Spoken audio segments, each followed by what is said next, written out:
Pemirsa, kita kembali berbincang di sini. Saya akan langsung bertanya dengan Pak Jarod. Pak Jarod, Mbak Puan Maharani sebelumnya mengatakan bahwa PDIP ini masih melakukan kalkulasi begitu ya, kalkulasi politik terlebih dahulu. Dan penentuannya ini dalam 1 bulan ke depan, apakah Ganjar dan Prabowo ini akan diduetkan. Nah, sejauh ini kalkulasi politiknya seperti apa, Pak Jarod? Kalkulasi politiknya itu kan satu, ya, yang diutamakan itu kepentingan, ya, bangsa dan negara, rakyat kita, kepentingan tantangan Indonesia ke depan, kepentingan bagaimana kita bisa mempercepat apa yang sudah diletakkan oleh Pak Jokowi, ya, mempercepat pembangunan menuju Indonesia maju, ya, kepentingan masyarakat konstituen, itu kepentingan segala-galanya. Yang kedua adalah ya kepentingan bahwa bangsa Indonesia ini kan prinsipnya bergotong royong, bersatu, ya, bekerja sama satu sama lain, guyup rukun. Kita ingin menciptakan pemilu ini betul-betul pemilu yang damai. Ya, jangan sampai terjadi pengalaman tahun 2014, 2019 ya, di mana sangat tajam. Ya ini, dengan cara seperti ini maka komunikasi menjadi sangat penting. Mbak Puan membangun komunikasi yang baik dengan semua ketua umum partai politik. Ya, ini kepentingan penting seperti ini. Nah, kemungkinan dengan masuknya 2 poros, tadi kan sudah sampaikan, kemungkinan bisa terjadi. Bahkan, ya, ini waktunya kan masih cukup panjang. Bahkan ketika mendaftar di KPU pun, itu masih ada proses lagi. Apa itu? Proses verifikasi, ya, verifikasi administrasi, proses pemeriksaan kesehatan, proses pemeriksaan psikotes, dan seterusnya. Sebelum diputuskan oleh KPU bahwa Anda pasangan yang layak untuk tampil, untuk maju bersaing di dalam Pilpres 2024. Jadi masih sangat panjang. Di dalam masa yang cukup panjang ini, maka komunikasi politik itu tetap dilakukan dengan baik. Termasuk juga kami tetap melakukan satu gerakan untuk turun ke bawah. Itu perintahnya. Jangan kita bermanuver di elit-elit di atas saja. Tapi yang jelas bagaimana PDI Perjuangan bisa membantu rakyat. Bagaimana PDI Perjuangan bisa mensejahterakan rakyat. Sebentar lagi PDI Perjuangan akan ada rakernas. Ya. Apa fokusnya rakernas? Rakernas kita adalah kita ingin membangun, mewujudkan kedaulatan pangan untuk kesejahteraan rakyat. Rakernas yang kemarin fakir miskin dan anak terlantar dipelihara negara. Itulah yang menjadi fokus kita. Itulah menjadi kalkulasi politik kita. Ya.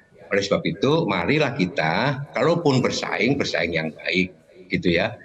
Kalaupun 2 poros kami siap, 3 poros pun kami siap. Kita tunggu saja ya komunikasi proses ini dengan sekali lagi jangan keheranan, jangan gumunan, jangan kagetan.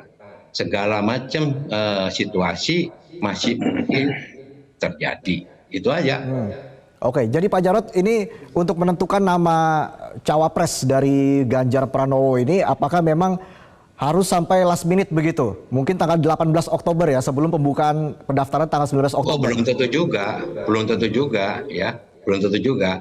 Sekarang begini, Pak Prabowo yang sudah mendeklar bulan Agustus 2022 saja sekarang masih belum. Ya, Pak Anies yang sudah. Ya, kalau Pak Anies sudah, ini kita tunggu juga apakah ini daftar ke KPU, ya kan? Ini masih tukar cincin loh, belum akad nikah loh ya. Jadi ya, nah, apalagi begitu kalau PDI Perjuangan, ya nanti kita tunggu momentum yang tepat. Yang jelas ya pendampingnya Pak Ganjar ini nanti akan diputuskan, dibicarakan, direnungkan oleh Ibu Ketua Umum Bu Mega, nanti berkoordinasi, berkomunikasi dengan para ketua-ketua umum partai pendukung bersama dengan Pak Ganjar, duduk bersama dengan Pak Jokowi. Sebetulnya tujuannya mulia. Jadi bagaimana kita bisa mempercepat ya tercapainya Indonesia maju. Itu bagaimana kita bisa mempercepat misalnya pengatasan stunting. Bagaimana kita bisa mempercepat untuk penurunan tingkat kemiskinan sampai dengan 0%. Nah, ini tujuannya sebetulnya. Jadi marilah kita letakkan bukan hanya untuk kepentingan praktis, pragmatis, elektoral belaka, tapi marilah untuk kepentingan yang jauh lebih luas itu. Jadi keutuhan bangsa, ya, kerukunan, kedamaian, Baik, Pak Jarod. Ya, kemudian Ya kan, jangan sampai perbedaan pilihan tadi sampaikan menimbulkan polarisasi berlebih-lebihan. Ya.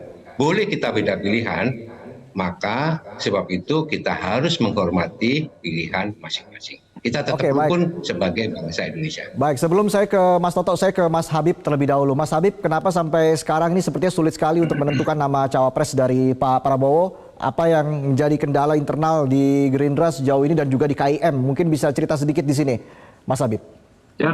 Cara pandangnya tidak seperti itu ya. Sebenarnya nggak ada yang sulit. Cuma kan kita menikmati, kita memanfaatkan waktu keleluasaan yang diberikan oleh peraturan perundang-undangan. Dan waktunya itu kan sampai hampir sebulan lagi. Kita tidak ingin gerasa-gerusu, tidak ingin kesusu ya. Dan tidak ada urgensinya juga harus buru-buru.